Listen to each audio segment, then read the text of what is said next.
Welcome Raiders to another Raid Shadow Legends video, and in this one, yes, we are here on the new channel, but we're going to be talking about the Community Week's free fragments legendary that we're going to be getting from Plarium during Community Weeks. It's going to be Ludex Artor.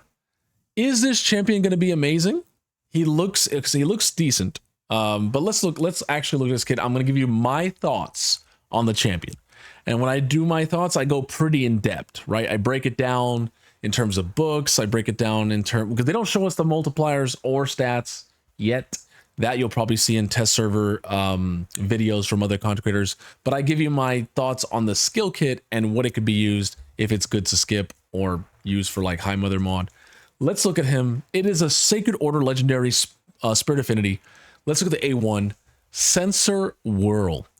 Ooh, it's an AoE, attacks all enemies, heals all allies by 5% of this champion's max HP.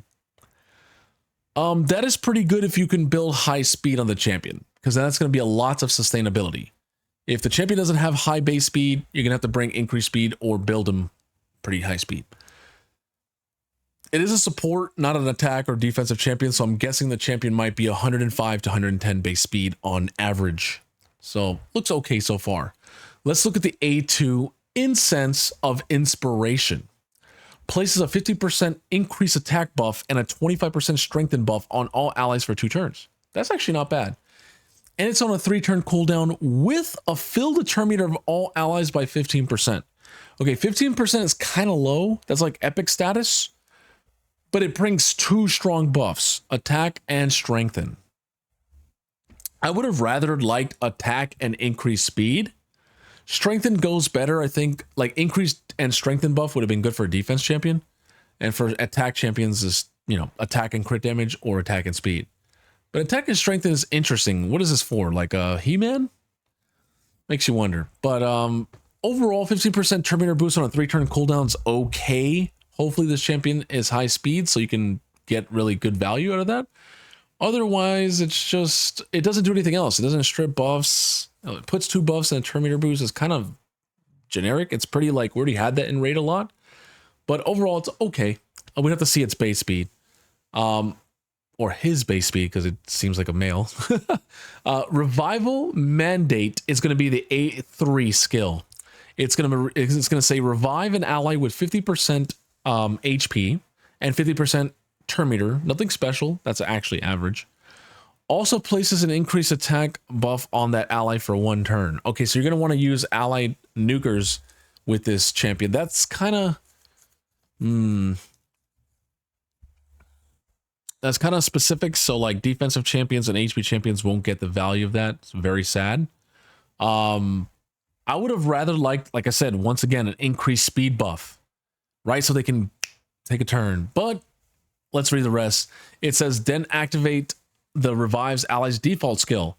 So this sounds really good with like a Phoenix, right? Targeting the enemy with the lowest HP. So Phoenix can hit twice if there's debuffs. If there's no debuffs, he's only hit once. So you basically want a champion that has a really good A1, maybe even a block revive like a Nithwi Blood Twin or something, where you can get like block revives on the A1. So it comes back, gets to use a free A1, right? That seems pretty decent. I'm curious of a 4-head strategy. If you bring someone back like a Onryo Ieyasu or a champion like a Relic Keeper and they kill someone with their A1, do they get an extra turn and instantly get their turn instead of having the 50% turn meter? Might have to do some research on that. That is a 4-turn cooldown. So far this champion is a 1-3-4 champ. You know, we like 1-3-3s, but let's be honest, they're probably not going to make that a 3-turn. They could have. I don't see it's that broken. Let's look at the passive. Sentenced to life instead of sentenced to death. This is going to be a 4-turn fully booked. It's going to be a 3-turn cool passive here. If an enemy is killed by an ally's default skill after being revived by the revival mandate skill, resets the cooldown of the revival mandate skill. So basically, if you use your A3, you revive someone, they go, and then you actually kill someone, like your ally actually kills an enemy, you get back the A3 instantly, which makes sense why that's a 4-turn cooldown. If it was 3-turn, they probably didn't even need this because you're probably going to get back to it too quick, you know? But this only can happen once, right? Every 3 turns because it's 3-turn fully book. They don't want you to just keep doing that, right? Like, it would be kind of infinite loop there, right? Well, when there was some cool things could be, so player had to put a pass cooldown there. And then he has an increased speed in all arena battles by 25%.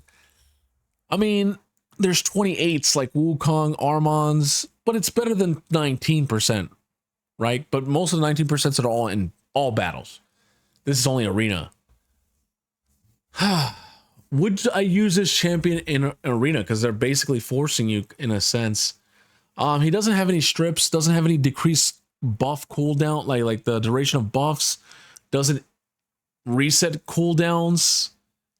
I think he should have, not only should he have revived the person the A1, but they should get all their skills reduced back to, back to max. So that way they can, when they actually take their turn, they can use their skills.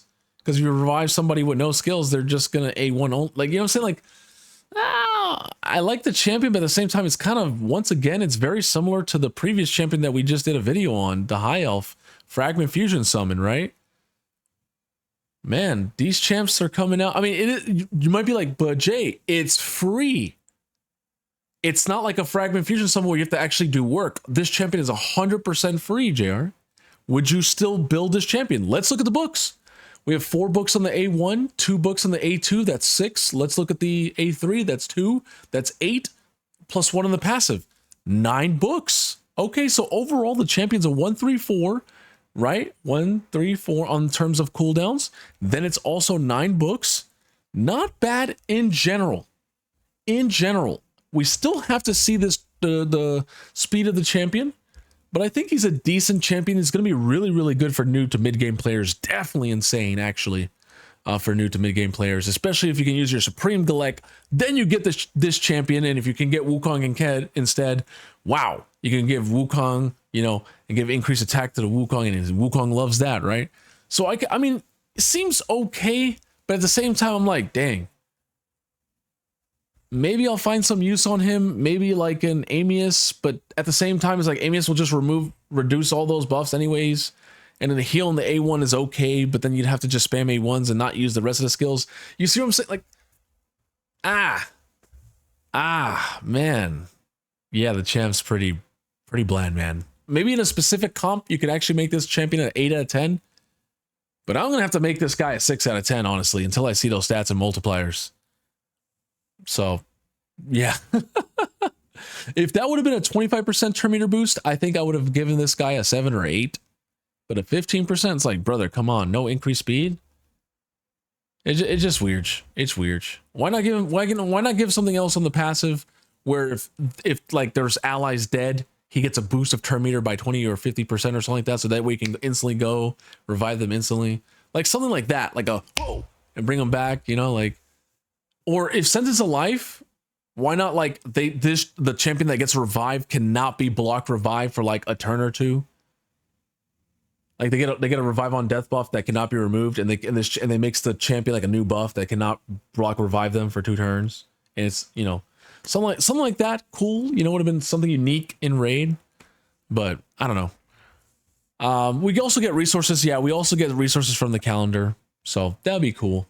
And we also get the free wand. Make sure you vote for wand. If you don't,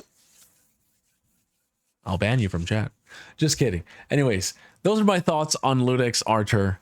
If you like this content, please like, share, subscribe. I'd greatly appreciate it. We're trying to get to 1,000 subscribers because I lost my previous YouTube account. So if you could definitely support, I'd greatly help it. I would help a lot. I'll see you guys in the next one.